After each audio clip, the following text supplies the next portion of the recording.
वेश का ऐसा प्रभाव है। इसीलिए भगवत ऋषि जी ने एक पद में लिखा है, भेषधारी हरि के उर शालें।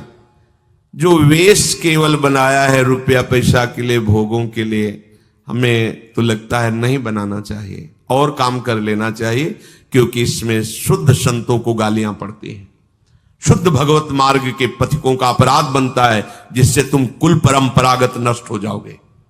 जो वेश धारण करके संतों को गालियां दिलाते हैं, कुल परंपरागत नष्ट हो जाएंगे। क्योंकि जैसे आपकी श्रद्धा है किसी संत वेश पर और आपकी श्रद्धा टूटी, गलत आचरण हुआ, तो आप ही कहोगे सब ऐसे संत होते हैं, ऐसी गालियां दोगे, ऐसा अपराध करोगे, उसका मूल कारण वो बना वेशधारी, इसलिए उसका सर्वनाश होगा। तुम्हारा तो पतन हो ही गया, उसका सर्वनाश हो जाएगा। भगवत ऋषि जी ने जहां भगवत महिमा, संतों की महिमा लिखी है, वहां एक दो पद ये भी लिखे हैं कि वेशधारी हरि के उर शालें। भेष जो केवल कपट वेश बनाए हैं, वो भगवान के हृदय में बड़ा दुख पैदा करते हैं, क्योंकि दासत्व तो भगवान का ही लिए है ना। बोले ये लोग दंभी लोभी कपटी नट से शिष्णोदर को पाले। शिष्ण कहते हैं जनेन्द्री को, उदर कहते हैं रसेंद्री को। उदर का संबंध रसेंद्री से, मतलब रसेंद्री के स्वाद से पेट भरते हैं, और जनेन्द्री भोग के लिए लालायित रहते हैं, पर ये भेष धरे होते हैं भगवान के दासत्व का, साधुता का। बोले गुरु बने घर घर में डोले, नाम धनी का बेचे, परमारथ सपने नहीं जाने, पैसा नहीं को खींचे।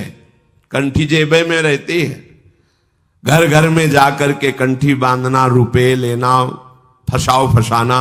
परमार्थ खुद नहीं पता, स्वप्न में नहीं जानते कि परमार्थ किसे कहते हैं, परमार्थ का ककारा नहीं आता, और लाखों कंठिया बांध के अगर एक एक देगा तो 1 लाख तो हो ही गए ना, बढ़िया है। हमने तो आज तक ऐसे साधु कभी एक नहीं देखे जो साधु रहे हैं, वैसे खुद और दे ऐसे देखा है, ऐसे करते नहीं। पैसे देने वाले का आदर कभी साधु के यहां नहीं होता। अगर आदर हो रहा है तो साधुता में कच्चाई है। धनी, अभिमानी, पदाधिकारी, पैसों वालों का आदर साधु के यहां नहीं होता। अगर होता है तो कच्चाई है, सच्चाई नहीं है। सच्चाई होगी तो जान रहा है कि जिसके द्वारा भेजा गया है, हम उसको देख रहे हैं। तेरे को क्या दे, तेरे को लग रहा है तो हमने एक बार कसम खवाई थी, 3 बार कहा था, तुम्हें तुम्हारे आराध्य देव की कसम है, अगर ऐसा लगता हो कि यहां तुमसे पोषण होता, कभी मत देना। क्योंकि हमें पता है हमारा भरण पोषण हमारे गुरु से होता है, आचार्य से होता है, इष्ट से होता है। जिसने सृष्टि बनाई वो तुमसे सहयोग नहीं लिया है, अकेले बना लिया।